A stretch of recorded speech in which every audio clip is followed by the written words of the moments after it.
أعوذ بالله من الشيطان الرجيم. بسم الله الرحمن الرحيم. ويعبدون من دون الله ما لا يملك لهم رزقا من السماوات والأرض شيئا ولا يستطيعون فلا تضربوا لله الأمثال إن الله يعلم وأنتم لا تعلمون. ضرب الله مثلا عبدا مملوكا لا يقدر على شيء ومن رزقناه منا رزقا حسنا فهو ينفق منه سرا وجهرا هل يستوون الحمد لله بل أكثرهم لا يعلمون. گزشتہ آیات کے اندر اللہ جل شانہ اس بات کا تذکرہ فرما رہے تھے کہ اللہ نے تمہارے اپنے میں سے ہی جوڑے بنائے، یعنی بیوی وہ تم میں سے اپنی ہی ہے، اور تمہارے انہی جوڑوں کے بعد ہم نے اسی سے تم کو اولادوں سے نوازا، پوتے سے نوازا، اور تمہاری نسل انسانی کے بقا کا ذریعہ یہی پوتے، اولاد اور بیویاں ہیں. اور ساتھ ہی فرمایا وَرَزَقَكُم مِّنَ الطَّيِّبَاتِ، پاکیزہ صاف ستھری چیزیں تم کو کھانے کے لیے دی. اب تو وقت تھا اللہ کی مان جاتے ہیں، لیکن أَفَبِالْبَاطِلِ يُؤْمِنُونَ، اب بھی جھوٹ بات پر یقین رکھتے ہیں. وَبِنِعْمَتِ اللَّهِ يَكْفُرُونَ، اور اللہ کی نعمتوں کی ناشکری کرتے ہیں. اور ہونا تو یہ چاہیے تھا کہ اللہ کے سامنے سر تسلیم خم کر دیتے، لیکن وَيَعْبُدُونَ مِن دُونِ اللَّهِ، عبادت کرتے ہیں وہ اللہ کے سوا، مَا لَا يَمْلِكُ لَهُمْ رِزْقًا، جن کے وہ مالک نہیں ہیں کسی بھی قسم کی روزی کے، مِنَ السَّمَاوَاتِ وَالْأَرْضِ شَيْئًا، نہ آسمانوں اور زمین میں کچھ. وَيَعْبُدُونَ مِن دُونِ اللَّهِ، وہ اللہ کے سوا عبادت کرتے ہیں ایسوں کی، مَا لَا يَمْلِكُ لَهُمْ رِزْقًا مِنَ السَّمَاوَاتِ وَالْأَرْضِ شَيْئًا، جن کے وہ آسمانوں اور زمین میں کسی چیز کی بھی اختیار نہیں رکھتے، وَلَا يَسْتَطِيعُونَ، اور نہ ہی قدرت رکھتے ہیں. یعنی بعض اوقات انسان کوئی کام کر تو نہیں سکتا لیکن قدرت ضرور رکھتا ہے. مثال کے طور پر انسان اس وقت فوری طور پر کوئی بندہ کہے کہ بھائی مجھے کسی جگہ پر جانا ہے، تو آپ کہیں گے کہ بھائی فوری طور پر تو جانا آسان نہیں ہے، لیکن وہ اگر اس کے فوری طور پر اسباب اور وسائل مہیا ہو جائے تو چلا بھی جائے گا. تو اللہ فرما رہے ہیں کہ ایک تو یہ مالک نہیں ہے، اور یہ نہ سمجھو کہ مالک نہ ہونے کے بعد وہ اس پر قدرت رکھتے ہیں، نہیں، ولا یستطیعون، قدرت بھی کچھ نہیں ہے ان کے پاس. لہذا فلا تضربوا للہ الامثال، اللہ کے لیے مثالیں مت بیان کرو. یہ کیا مثالیں بیان کرتے تھے؟ کفار اور مشرکین کہا کرتے تھے کہ دیکھو دنیا کے اندر بادشاہ ہر کام نہیں کر سکتا، تو بادشاہ اپنے وزراء، مشیر رکھتا ہے، کابینہ بناتا ہے، اپنے ساتھ خاص لوگوں کو ملاتا ہے، ان کو عہدے دیتا ہے، اور ان کو وہ جگہ دیتا ہے جہاں پر وہ عہدے داران وہ عہدوں کی رسائی کی وجہ سے اپنے کام کر سکتے ہیں. تو ہم بھی اللہ کی عبادت، ہم تو اللہ ہی کی عبادت کرتے ہیں، لیکن اللہ نے کچھ اپنے شرکا بنا دیے ہیں کہ بارش کا خدا فلانا ہے، روزی دینے والا خدا فلانا ہے، اولاد دینے والا خدا فلانا ہے. تو چونکہ جس طرح دنیا کے اندر بادشاہ 24 گھنٹے کے اندر سارے کام تو نہیں کر سکتا، اسی طریقے سے جب اللہ بھی سارے کام نہیں کر سکتا تو اس نے کچھ اپنے معبودان بنا دیے ہیں. وہ معبود ہمارے اس پیغام کو اللہ کی تک پہنچانے کا ذریعہ ہے. اللہ فرماتے ہیں کہ بھائی یہ اللہ کو تم کس سے ملا رہے ہیں؟ مثالیں بیان کر رہے ہو، فلا تضربوا للہ الامثال، اللہ کے لیے اس قسم کی گھٹیا مثالیں بیان مت کرو. ان اللہ یعلم، بلا شبہ اللہ جانتا ہے، وانتم لا تعلمون، اور تم نہیں جانتے. اب چونکہ انہوں نے اس قسم کی مثالوں کے ذریعے سے اللہ کے ساتھ شریک ہونے کو ثابت کیا تھا، تو اللہ ان کی اس ایک مثال کے مقابلے میں 2 مثال دے رہے ہیں، اور ان 2 مثالوں سے اللہ جل شانہ سمجھا رہے ہیں کہ یہ مثال اپنے سامنے رکھو، پھر بتاؤ کہ کیا اللہ اور تمہارے شرکا کیا برابر ہیں. مثال دینے کا مقصد 2 وجوہات ہوتی ہیں. نمبر 1، بات کا سمجھنا آسان ہو جاتا ہے. نمبر 2، جب مثال سے کسی بات کو سمجھایا جائے تو وہ بات دیر پا اور بڑی پختہ دلوں کے اندر راسخ ہو جاتی ہے. تو پہلی مثال اللہ فرما رہے ہیں کہ یہ ہے کہ ایک شخص ہے اس نے اپنے پاس غلام رکھا ہے، مملوک رکھا ہے، جسے آپ کا اس زمانے میں ماتحت کہہ لیں، وہ اتنا نکما ہے کہ کچھ بھی نہیں کرتا، اس کو کوئی اختیار نہیں ہے، کیونکہ مملوک ہے، غلام ہے، کچھ بھی کرے گا تو سب سے پہلے اس کو آقا سے اجازت لینا ضروری ہے۔ ماتحت تو آپ کے دفتری اوقات کے اندر جو کرے گا وہ اپنے بڑے سے اجازت لے گا نا، غلام کی تو پوری زندگی آقا کی اجازت پر ہے۔ غلام تجارت کر سکتا ہے، آقا سے پوچھا جائے گا۔ غلام کریانے کے سٹور کے اوپر گیا اور سامان کی خرید و فروخت کر لی، کیا خرید و فروخت نافذ ہو جائے گی؟ نہیں ہوگی، امپلیمنٹ نہیں ہوگا جب تک آقا ہاں نہیں بولے گا۔ تو جب اللہ فرما رہے کہ ایک غلام ایسا ہے کہ جس کی کسی چیز کے اوپر قدرت ہی نہیں ہے، کہاں غلام اور کہاں ایک آقا، اور ایک طرف وہ آقا ہے جس کے پاس اتنے اسباب و وسائل میسر ہے، اللہ نے اس کو ہر قسم کا رزق دیا ہے اور وہ اس کے اندر سے خرچ بھی کرتا ہے۔ اب ذرا عقل کے گھوڑے دوڑاؤ اور عقل کو کام میں لو اور بتاؤ کہ یہ سوچو کہ غلام اور یہ آقا دونوں برابر ہیں؟ تو نکمو، جب یہ دو برابر نہیں جو تمہاری دنیا کی مثال ہے، تو کہاں اللہ جو بادشاہوں کا بادشاہ اور کہاں یہ تمہارے معبودان باطلہ، کیسے برابر ہو سکتے ہیں؟ جب یہ بات سمجھ میں آ جائے تو کہو الحمدللہ، تمام تعریف اللہ کے لیے ہیں جس نے عقل کی بنیاد کے اوپر بھی ان کی تمام تر گمراہیوں کے فیصلے کو باطل قرار دیا۔ سنیے اللہ کیا فرمائے۔ ضرب اللہ مثلا، اللہ نے مثال بیان کی، عبدن ایسے غلام کی، مملوکن جو مملوک ہے یعنی کسی کی ملکیت کے اندر ہے، لا یقدر علی شیء کسی چیز پر قادر نہیں ہے، یعنی اس کے ہاتھ میں کوئی اختیار نہیں ہے، وَمَن رَّزَقْنَاهُ اور اس کے مقابلے میں ایک اور ہے، مَن رَّزَقْنَاهُ جس کو ہم نے رزق دیا، منا ہماری طرف سے، رزقا حسنا بہترین رزق، فَهُوَ يُنفِقُ مِنْهُ سِرًّا وہ خرچ کرتا ہے اس میں سے چھپکے سے، وَجَهْرًا اور سب کے سامنے، هَلْ يَسْتَوُونَ کیا یہ دونوں برابر ہیں؟ یہ دونوں برابر نہیں ہو سکتے۔ الحمدللہ تمام تعریفیں اس اللہ کے لیے جس نے عقیدہ توحید کو ثابت کر دیا، لیکن اب بھی بل اکثرهم لا يعلمون ان میں سے اکثر نہیں جانتے۔ اتنے حق اور عقل کے بل بوتے پر واضح ترین مثال ملنے کے باوجود وہ لوگ اس سے واقف نہیں۔ دوسری مثال،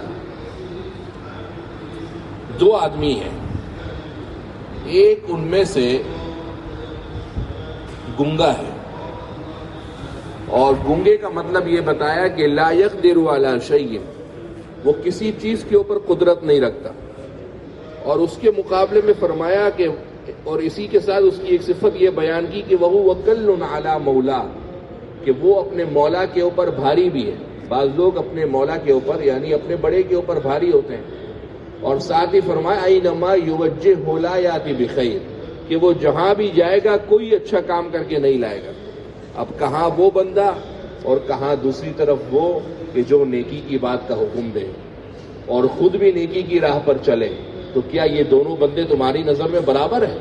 ہرگز برابر نہیں۔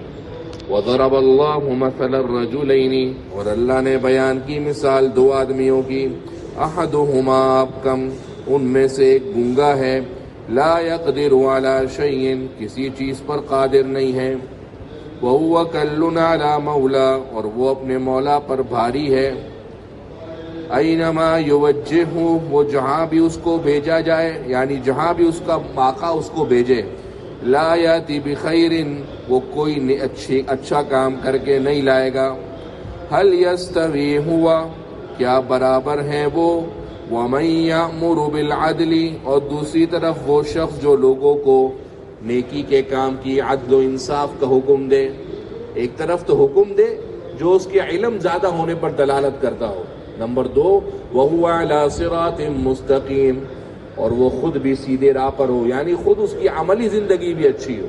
اب کیا یہ دونوں قسم کے بندے برابر ہیں؟ پہلا بندہ گونگا، کسی چیز پر قادر نہیں، اپنے آقا پر بھاری ہے، آقا کسی کام سے بھیجے گا لا یاتی بخیر کوئی نیکی کا کام کر کے نہیں لائے گا، بلکہ آخر میں آ کر یہی بولے گا کہ کام نہیں ہوا، اور دوسری طرف وہ بندہ ہے جو نیکی کی بات کا حکم دیتا ہے، عدل و انصاف کی بات کا حکم دیتا ہے، خود عدل و انصاف والی راہ پر صراط مستقیم پر چلتا ہے، کیا یہ دونوں برابر ہیں؟ جب یہ دونوں برابر نہیں، دو ایک ہی قسم کے انسان ہیں، دونوں ایک ہی قسم کے انسان ہیں۔ پہلے تو غلام اور آقا تھے نا، یہ غلام اور آقا نہیں ہے بلکہ ایک ہی قسم کے انسان ہیں، ایک ہی جنس کے انسان ہیں۔ اس کے باوجود جب یہ دونوں برابر نہیں ہیں تو پھر اللہ اور اس کا شریک کیسے برابر ہو سکتا ہے؟ وَيَعْبُدُونَ مِن دُونِ اللَّهِ، وہ عبادت کرتے ہیں اللہ کے علاوہ، مَا لَا يَمْلِكُ لَهُمْ رِزْقًا مِّنَ السَّمَاوَاتِ وَالْأَرْضِ شَيْئًا، جو مالک نہیں ہے ان کے لیے کسی روزی کا آسمانوں اور زمین میں سے کچھ، وَلَا يَسْتَطِيعُونَ، اور نہ ہی وہ قدرت رکھتے ہیں، فَلَا تَضْرِبُوا لِلَّهِ الْأَمْثَالَ، لہذا مت چسپاں کرو، مت بیان کرو اللہ کے لیے مثالیں، ان اللہ یعلم، بلا شبہ اللہ جانتا ہے، وانتم لا تعلمون، اور تم نہیں جانتے۔ ضرب اللہ مثلا عبدا، اللہ نے بیان کی مثال ایسے غلام کی، مملوکن، جو کسی کی ملکیت میں ہو، لا یقدر علی شیء، کسی چیز پر قدرت نہ رکھتا ہو، وَمَن رَّزَقْنَاهُ مِنَّا، اور وہ جس کو ہم نے رزق دیا ہے ہماری طرف سے، رزقاً حسنا، بہترین رزق، فَهُوَ يُنفِقُ مِنْهُ، وہ خرچ کرتا ہے اس رزق میں سے، سِرًّا وَجَهْرًا، چھپکے سے اور سب کے سامنے، هَلْ يَسْتَوُونَ، کیا یہ دونوں برابر ہیں؟ الحمدللہ، تمام تعریفیں اللہ ہی کے لیے ہے، بل اکثرهم لا يعلمون، بلکہ ان میں سے اکثر نہیں جانتے۔ وَضَرَبَ اللَّهُ مَثَلًا، اور اللہ نے بیان کی مثال، رجلین، دو آدمیوں کی، احدہما ابکم، ان میں سے ایک گنگا ہے، لا یقدر علی شیء، کسی چیز پر قادر نہیں ہے، وَهُوَ کَلٌّ علی مولا، اور وہ اپنے آقا کے اوپر بوجھ ہے، بھاری ہے، اینما یوجہہ، جہاں بھی اس کا آقا اس کو بھیجے، جہاں بھی آقا اس کی توجہ دلائے کہ بھئی یہ کام کر کے آ جاؤ، لا یأتی بخیر، اچھا کام کر کے واپس نہیں آئے گا، حل یستوی ہوا، کیا برابر ہے یہ، ومن یامر بالعدل، اور دوسرا وہ شخص جو عدل و انصاف کا حکم دے، وہو علی صراط مستقیم، اور وہ جو سیدھی راہ پر ہے۔ بھئی مثال سے بات سمجھ میں آئی مثال سمجھ؟ یہ صورت اللہ کی نعمت اور توحید اور قدرت کاملہ کے تذکرے کے اوپر ہے۔ اب اللہ کی توحید اور اس کی قدرتوں کا تذکرہ ہے۔ وَلِلَّهِ، اللہ ہی کے لیے ہے، غیب السماوات والارض، آسمانوں اور زمین کی چھپی ہوئی باتیں، اور اللہ ہی کے لیے ہے آسمان اور زمین کی پوشیدہ باتیں، اور اللہ ہی کے لیے ہے آسمان اور زمین کی غیب کی باتیں۔ معلوم ہوا غیب کا علم کس کو ہے؟ اللہ کو۔ قرآن مجید کی آیت سے صاف پتہ لگ رہا ہے، اور وَلِلَّهِ مقدم ہے، غیب السماوات والارض مؤخر ہے۔ یہ مقدم مؤخر پڑھ لیا؟ نہیں پڑھا؟ چلے۔ وَمَا أَمْرُ السَّاعَةِ إِلَّا كَلَمْحِ الْبَصَرِ أَوْ هُوَ أَقْرَبُ، اور نہیں ہے قیامت کا معاملہ مگر آنکھ جھپکنے کی طرح، أَوْ هُوَ أَقْرَبُ، یا اس سے بھی زیادہ قریب۔ کافر کہا کرتے تھے کہ یار ایک بات بتاؤ، قیامت کے دن اتنی بڑی انسانیت، ایک وقت میں قبروں سے نکلیں گے بھی، دوبارہ ان میں روح بھی پڑ جائے گی، ان کا حساب و کتاب بھی ہو جائے گا، تو ٹائم تو بڑا لگے گا۔ اللہ فرما رہے ہیں یہ پوشیدہ باتیں اور چھپے ہوئے راز، یہ آسمان اور زمین کے سب اللہ کو پتہ ہے۔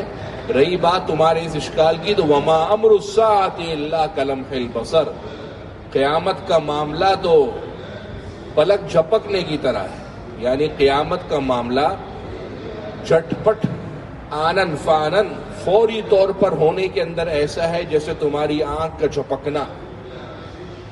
آنکھ جھپکنے کے اندر کتنے سیکنڈ لگتے ہیں؟ سیکنڈوں کے بھی اگر آپ 10 سے اوپر عشر اشیر حصے کریں تو بنے گا۔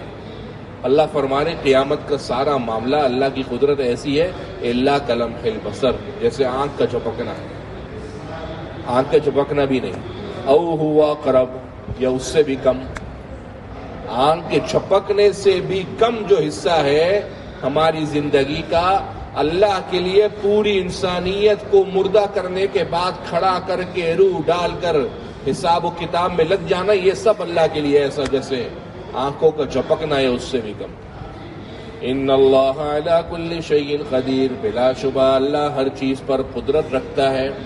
واللہ اخرجکم، اللہ نے تم کو نکالا، من بطون امہاتکم، تمہاری ماؤں کے پیٹوں سے، لا تعلمون شیئا، تم کچھ بھی نہ جانتے تھے.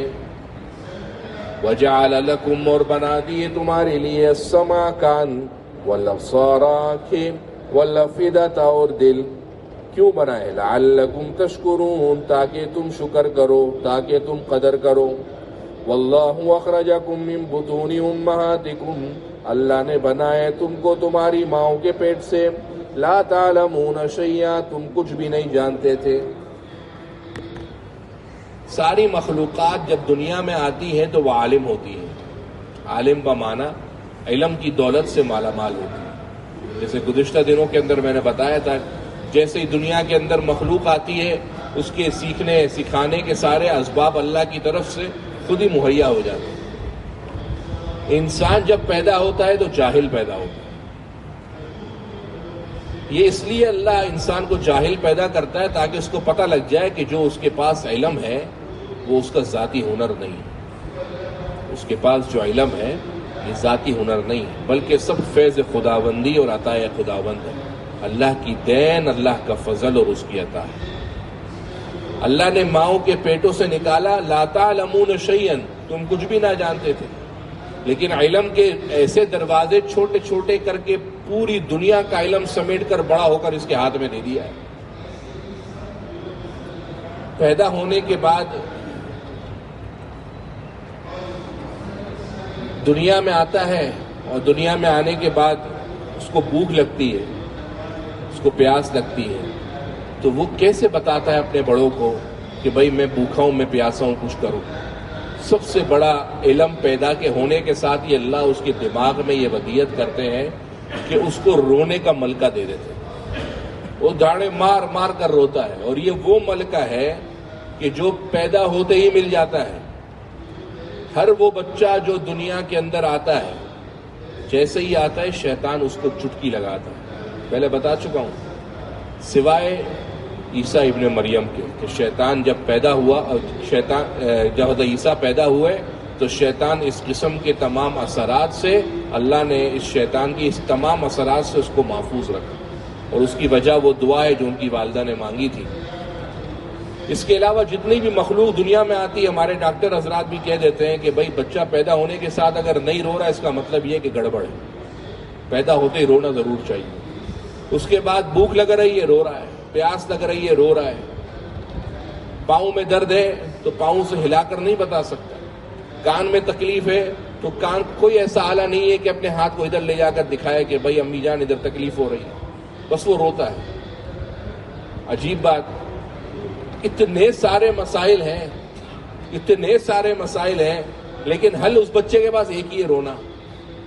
تو پھر ہونا تو یہ چاہیے تھا کہ جیسے ہی روئے تو ماں کو بھی پتہ نہیں لگے، باپ کو بھی پتہ نہیں لگے کہ یار یہ روتا کہاں ہے کوئی. لیکن اللہ نے ماں کے دل میں ایسی بات ودیت کر دی کہ جیسے ہی بچہ روتا ہے ماں کو پتہ لگتا ہے اس کے لیے رو رہا ہے. کبھی کبھی اونچ نیچ ہو جاتی ہے لیکن عموماً پتہ لگ جاتا ہے. جیسے ہماری چھوٹی میری بیٹی تھی، وہ ایک دفعہ اتنا روئے، سمجھ میں نہیں آیا بھائی مسئلہ کیا ہے. تو وہی اللہ معاف کرے جو الٹے سیدھے قسم کے ہیں، اس کو یہ مسئلہ ہے اور اس کو فلانے کے پاس لے جاؤ، ادھر دکھاؤ، تعویذ لگا دو، یہ کر دو، وہ کر دو. بہرحال وہ کسی جاننے والے ڈاکٹر کے پاس لے کر گیا، اس نے کہا بھائی کچھ بھی نہیں ہے، پیٹ میں گیس ہے. تو کبھی کبھی ایسا ہو جاتا ہے کہ رو رہا ہے لیکن پتہ نہیں لگ رہا کہ رو کیوں رہا ہے. لیکن عموماً ایسا ہی ہوتا ہے کہ بچہ روتا ہے اور ماں کے دل میں اللہ کی طرف سے 36 گھنٹی بجاتی ہے کہ بھائی اس مقصد کے لیے رو رہا ہے. یہ پہلا علم ہے جو انسان کو رونے کا دیا جاتا ہے، اور یہ پہلی معلومات ہے جو ماں کے دل میں اللہ کی طرف سے من جانب اللہ ودیت کر دی جاتی ہے، تمہارا بچہ اس لیے رو رہا ہے. تو اللہ نے تم کو تمہاری ماؤں کے پیٹوں سے نکالا، لا تعلمون شیئا، تم کچھ بھی نہیں جانتے تھے. پھر تم بڑے ہوئے، بچے بنے، لڑکپن، جوانی زوروں کے اوپر، پھر اللہ نے علم و حکمت کے دروازے کھول دیے. دنیا تمہاری سامنے ہے، جس قسم کا علم حاصل کرنا چاہو، لیکن پیدائش کے وقت تم صفر تھے. اور آگے اللہ فرمائے وَجَعَلَ لَكُمُ السَّمْعَ، اور تمہارے لیے بنا دیے کان، وَالْأَبْصَارَ آنکھیں، وَالْأَفْئِدَةَ اور دل. کیوں بنائے؟ لعلکم تشکرون، تاکہ تم شکر کرو، قدر کرو۔ سب سے پہلے اللہ نے کان کا ذکر کیا، کیونکہ جو علم سب سے زیادہ انسان کو حاصل ہوتا ہے وہ کان سے حاصل ہوتا ہے۔ انسان کا سب سے زیادہ علم کان سے ہے۔ اور دوسری بات یہ ہے کہ آنکھیں تو بچے کی دیر سے کھلتی ہیں۔ فی زمانہ تو بچے ہمارے بڑے فاسٹ ہیں، پیدا ہوتے ہی آنکھیں ٹپ کھول کر دیکھ لیتے ہیں۔ تھوڑا عرصہ پہلے تک جب بچوں کی بعض اوقات وقت سے تھوڑا پہلے پیدائش ہو جائے تو شاید بڑے حضرات جانتے ہوں، بچوں کو 3-4 دن آنکھیں کھولنے کے اندر لگتے تھے۔ تو جو سب سے پہلا علم بچے کو ملتا ہے وہ آنکھ یا کسی اور ذریعے کے بجائے کان سے ملتا ہے۔ اور اب سائنسدان بھی کیا کہتے ہیں کہ ماں کے پیٹ میں بچہ ہے تو نہ دیکھ سکتا ہے نہ بول سکتا ہے، لیکن سنتا سب ہے۔ لیکن ماں کے پیٹ میں بچہ سنتا سب ہے۔ سب سے پہلے اسی لیے اللہ نے السمع کا ذکر کیا کہ تمہارے لیے کان بنائے، کیونکہ سب سے بڑی معلومات کا دروازہ یہ کان ہے۔ نمبر 2 والابصار، اور آنکھیں بنائی۔ کان اس لیے بنائے کہ تم آگے جا کر اس سے اچھی باتیں سنو، نیکی کے کام سنو، خیر کے کام سنو، قرآن کی تلاوت سنو، علماء کے بیانات سنو، نہ یہ کہ گانے سنو، غلط کام سنو، ایک دوسرے مسلمان بھائیوں کی غیبتیں سنو۔ والابصار، آنکھیں بنائی، اچھی جگہوں کو دیکھو، اللہ اور اس کے رسول کی جگہوں پر جاؤ، مکہ مدینہ کو دیکھو، اپنے والدین کے چہروں کی زیارت کرو۔ والدین کے چہرے کی زیارت کا ایک ثواب حج کا ہے۔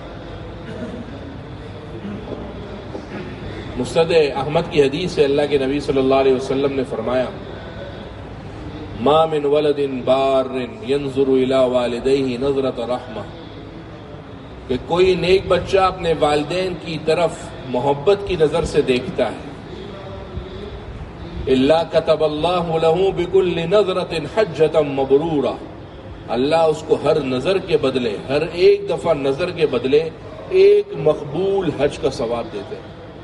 کتنے کا حج ہے؟ گورنمنٹ آف پاکستان عمران خان صاحب کی برکت سے 5 لاکھ کا تو ہو گیا، پرائیویٹ 10 لاکھ کا ہو گیا تھا، آخری 7-8 لاکھ کا۔ اور اتنا کرنے کے بعد پتہ نہیں قبول ہو نہ ہو۔ ادھر گھر بیٹھے والدین کے چہرے کی ایک نظر زیارت کر کے اللہ ثواب کیا دے رہا ہے؟ ایک حج کا۔ ایسا ہی ہے؟ نہیں بھائی، ایسا نہیں ہے۔ ایک مقبول حج کا، وہ حج جو تمہارا قبول ہو جائے۔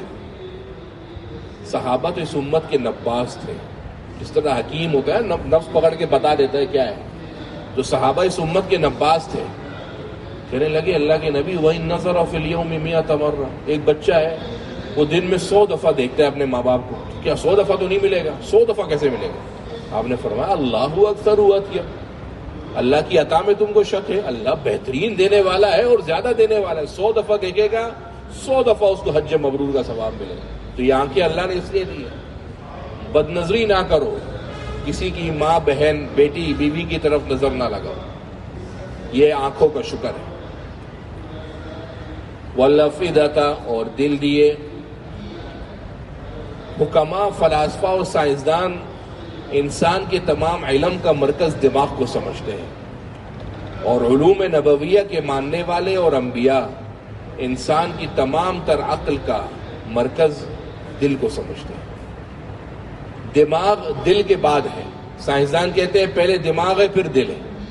انبیاء، دیندار لوگ اور علوم نبویہ سے تعلق رکھنے والے کہتے ہیں کہ دماغ سب بعد میں ہے، کیونکہ انبیاء کی محنت تھی دل پر، انبیاء کی محنت تھی دل پر، کیونکہ پہلے اندر جب ایمان راسخ ہوگا تو اس کا کچھ کردار باہر دکھے گا۔ تو اللہ فرما رہے صرف آنکھیں اور کان ہی نہیں بلکہ والافئدۃ، دل دیا ہے، تاکہ اچھا سنو، اچھا دیکھو اور اچھا سوچو۔ صرف دیکھنا عبادت نہیں ہے، صرف سننا عبادت نہیں ہے، بلکہ اس سے معلوم ہوا کہ مراقبہ کرنا بھی عبادت ہے، سوچنا، اچھی غور و فکر کرنا یہ بھی عبادت ہے۔ آپ اچھی غور و فکر کریں گے ثواب ملے گا، غلط کام کا سوچیں گے تو اس وقت تک گناہ نہیں ملے گا جب تک آپ کریں گے نہیں۔ ہاں، خود سے وسوسہ آ گیا تو گناہ نہیں۔ وسوسے کو آپ نے ایسی ماحول کے اندر گئے کہ آپ کو وسوسہ آیا، اس پر پکڑ ہو سکتی ہے۔ والافئدۃ، اللہ نے آنکھیں بنائی، کان بنائے، دل بنائے، سب اس لیے لعلکم تشکرون، تاکہ تم قدر کرو، شکر کرو۔ نطق اور گویائی کا تذکرہ نہیں کیا اللہ نے، زبان کا تذکرہ یہاں پر اللہ نے نہیں فرمایا. کیوں؟ علماء نے لکھا اس لیے نہیں فرمایا زبان کا تذکرہ کہ عموماً جو بندہ بہرا ہوتا ہے، گونگا ہوتا ہے، وہ بہرا بھی ہوتا ہے، اور جو گونگا نہیں، بہرا نہیں ہوتا، وہ گونگا بھی نہیں ہوتا. عموماً ایسا ہی ہے. تو یہاں پر کان کا بول دیا، کان سے خود بخود زبان آ گئی. کان سے خود بخود زبان آ گئی کہ کان کا مطلب یہ ہے کہ وہ شخص قوت گویائی پر قدرت رکھتا ہوگا جبھی ہوگا، کیونکہ عموماً جو شخص بہرا ہے وہ گونگا بھی ہے. واللہ اخرجکم من بطون امہاتکم، اللہ نے تم کو تمہارے ماؤں کے پیٹوں سے نکالا. لا تعلمون شیئا، کہ تم کچھ بھی نہیں جانتے تھے. وجعل لکم السمع، اور اللہ نے بنا دیے تمہارے لیے کان. والابصار، اور آنکھیں. والافئدۃ، اور بنایا تمہارے لیے دل. لعلکم تشکرون، تاکہ تم شکر کرو. الم یروا، کیا وہ نہیں دیکھتے، الی الطیر، پرندے کی طرف.